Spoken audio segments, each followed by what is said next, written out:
लफ्ज़ों में जायका होता है परोसने से पहले खुद को चख लेना चाहिए। लफ्ज़ ही एक ऐसी चीज़ है जिसकी वजह से इंसान या तो दिल में उतर जाता है या दिल से उतर जाता है। लफ्ज़ों के दांत नहीं होते लेकिन जब वो काटते हैं तो दर्द बहुत होता है और कभी-कभी घाव इतने गहरे हो जाते हैं कि जीवन खत्म हो जाता है पर घाव नहीं भरते इसलिए जब भी बोलो अच्छा बोलो, दिल दुखाने वाली बात कभी ना करो।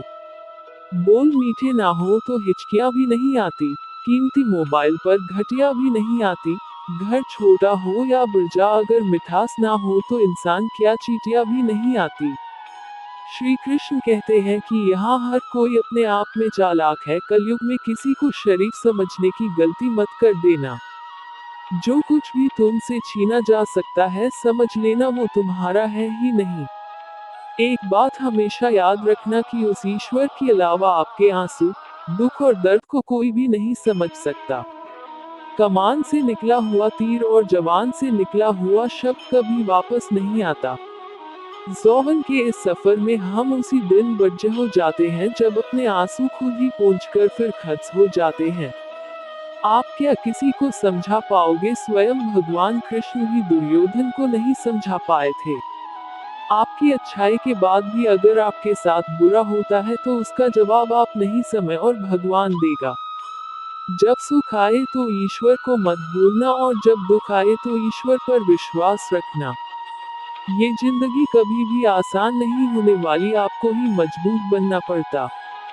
श्री कृष्ण कहते हैं अगर सलाह देने वाले साथ देने लग जाएं तो पूरी दुनिया खुशियों से भर जाएगी।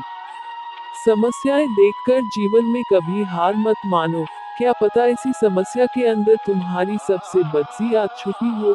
अगर कष्ट बढ़ जाए तो कामयाबी बढ़ती ही मिलेंगी। भीतर क्षमा हो तो क्षमा मिलेगी, भीतर क्रोध हो तो क्रोध निकलेगा, भीतर प्रार्थना हो तो प्रार्थना निकलेगी और नफरत हो तो नफरत ही निकलेगी इसलिए जब भी कुछ बाहर निकले तो दूसरों को कभी भी दोषी मत ठहराना। आशा और विश्वास कभी गलत नहीं होते बस ये हम पर निर्भर करता है कि हमें किससे आशा और किस पर विश्वास करना है।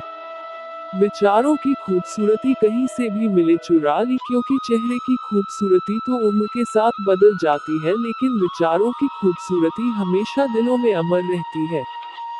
जब हम कोई भी कार्य भगवान की याद में रहकर करते हैं तो उसमें भगवान की शक्तियाँ हमारी मदद करती हैं और सफलता निश्चित हो जाती है। अपनी परिस्थिति परमात्मा को सौंप दीजिए क्योंकि जितना आप जीवन भर में कर सकते हो उससे कई ज्यादा वह एक पल में कर सकता है। जिस इंसान को भगवान पसंद करते हैं, जिसे वो अपना खास बनाना चाहते हैं उन्हें वो हमेशा असफल रखते हैं, हमेशा उनकी जिंदगी में मुसीबत डालते हैं। अगर आप हार रहे हो ना तो बहुत